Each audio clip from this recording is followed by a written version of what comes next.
The gym was already loud when he walked in. Metal plates clanged. Voices echoed off concrete walls. Men filled the room, bigger men, louder men, men who wanted to be seen. Arnold said nothing. He chose a corner, set his bag down, and began his routine. At first, no one paid attention. Then a few glances. Then the quiet judgment that always comes before respect. They watched him train differently.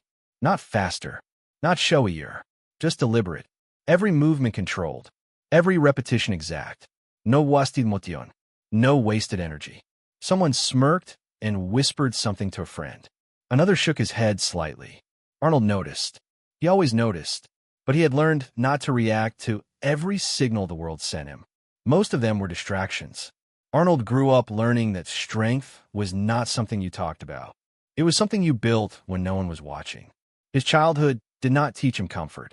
It taught him endurance, cold mornings, hard rules, a father who believed discipline mattered more than encouragement. That environment left marks, but also left something else, an understanding that effort compounds, quietly, relentlessly. When Arnold first imagined greatness, it didn't look like applause. It looked like control.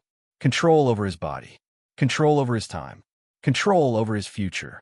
In that gym, surrounded by men who wanted to dominate the room, Arnold did the opposite.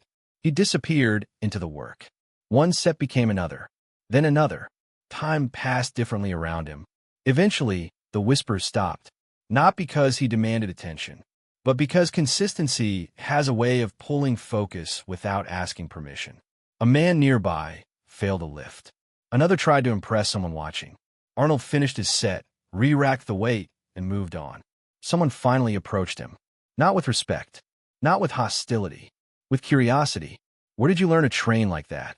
Arnold wiped his hands, paused, and answered simply. From repetition. That was all. No speech. No explanation. Just truth. Arnold understood something most people resist accepting.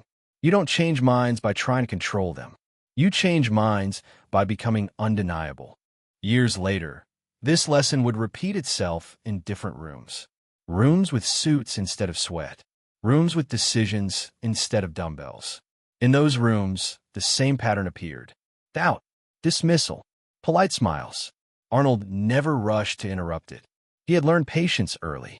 While others spoke loudly about what they deserved, Arnold worked quietly on what he could deliver. He didn't argue with doubt. He outlasted it. There came a moment, not dramatic, not announced, when the balance shifted.